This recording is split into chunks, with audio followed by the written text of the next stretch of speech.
साथी नमस्कार। आपके द्वारा मेरे वीडियोस को बहुत सारा प्यार मिल रहा है। आशा करता हूँ कि ये प्यार जो है वो भविष्य में भी बरकरार रहेगा। मेरे द्वारा जो जानकारी प्रोवाइड की गई होती है ये सब आम जनमानस के लिए होती है और इसमें मेरी कोशिश रहती है कि ज़्यादा से ज़्यादा जागरूकता जो है वो फैलाई जा सके। तो मेरे को वीडियो में बहुत सारे लोगों ने ये प्रश्न पूछा है कि आप एक छोटा सा वीडियो वसीयत के ऊपर भी बनाएं। तो आज का वीडियो जो है वो वसीयत के ऊपर है।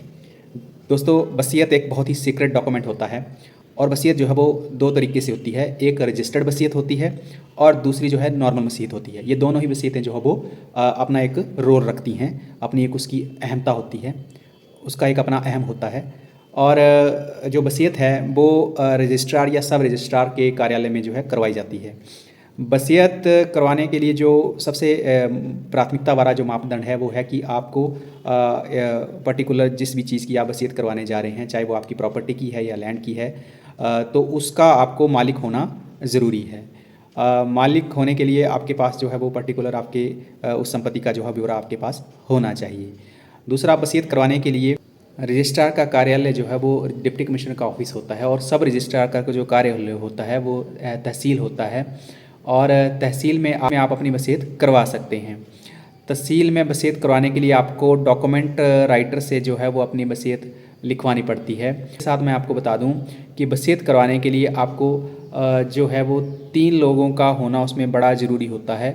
सबसे पहला तो एक आइडेंटिफायर है जो आपको जानता हो। जाहिर सी बात है कि जो आप सब रजिस्ट्रार ऑफिस में अगर अपनी वसीयत करा रहे हैं तो तहसीलदार जो हैं वो आपको प्राथमिक तौर पर नहीं जानते हैं, तो आपको एक आइडेंटिफायर की ज़रूरत पड़ेगी जो आपको पहचान सके कि मैं इस व्यक्ति को जानता हूँ। और दूसरा, उसके साथ जो है वो 2 गवाह चाहिए जो उस वसीयत में पर्टिकुलर आपके साथ आपके कागजात के ऊपर जो है वो साइन करेंगे। वसीयत जो है वो जब आप उसको रजिस्टर्ड वसीयत करवाते हैं तो एक पैनल के थ्रू जो ये रजिस्टर्ड होती है और बाकायदा वसीयत में वसीयत करवाने वाले को हाजिर होना ज़रूरी होता है। जिसके नाम से आप वसीयत की जा रही है उसका हाजिर होना ज़रूरी नहीं है।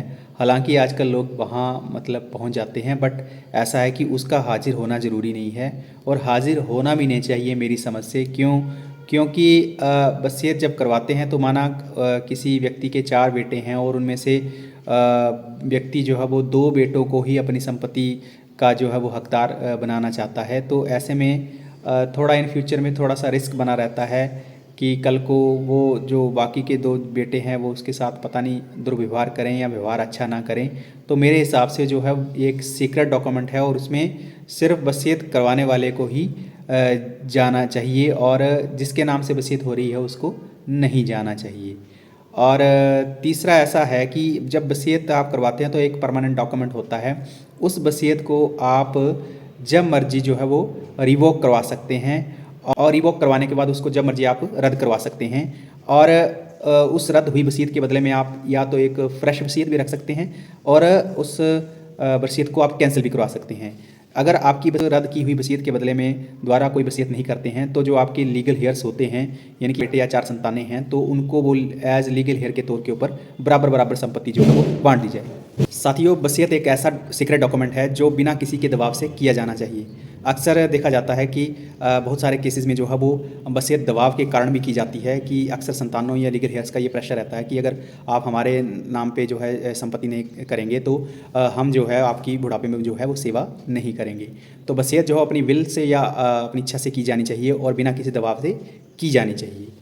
ये भी जोड़ना चाहूँगा कि हर माँ बाप की अपनी एक इच्छा होती है कि वो अपनी संपत्ति को किस हिसाब से बांटे या किस हिसाब से दे, लेकिन बुढ़ापे में हमें अपने माँ बाप का जो है वो ख्याल ठीक वैसे ही रखना होता है जैसे बचपन में जब हमारा जन्म हुआ था, जब जैसे माँ बाप हमारा क्या रखते हैं। अक्सर कलयुग के इस दौर में माँ बाप और संतानों के बीच में जो है फासले ज़्यादा बढ़ गए हैं और इन सब चीज़ों में जो है वो वृद्धाश्रम में अधिकतर जो है वो उन लोगों को पाया जाता है जिनकी खासी संपत्ति होती है और संतानें जो है वो ज़ोर ज़बरदस्ती कर प्रेशर से जो है उनकी संपत्तियां अपने नाम कर लेती हैं और बाद में उन सब पेरेंट्स को जो है वो बुढ़ापे में जगह जगह वृद्धाश्रम में दर दर की ठोकरें खानी पड़ती हैं।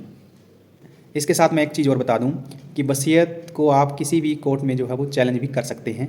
ऐसा भी नहीं है कि अगर वसीयत हुई है तो उसको चैलेंज ना किया जा सके, उसको आप कॉम्पिटेंट कोर्ट जो होता है उसमें आप चैलेंज कर सकते हैं। जानकारी, अगर आपको ये जानकारी अच्छी लगे तो आपने वीडियो को शेयर करना है, मुझे फॉलो ज़रूर करना है, और अगर आपका इस वीडियो के संबंधित कोई भी प्रश्न होगा तो आपने ज़रूर पूछना है। और तीसरी एक चीज़ और है कि इन सब वीडियो बनाने में बहुत मेहनत लगती है, तो आपका प्यार मेरे साथ बना रहे इसके लिए वीडियो को शेयर ज़रूर करना है और मेरी हौसला अफजाई करनी है। तो बने रहिए नवीन के साथ। बहुत बहुत धन्यवाद।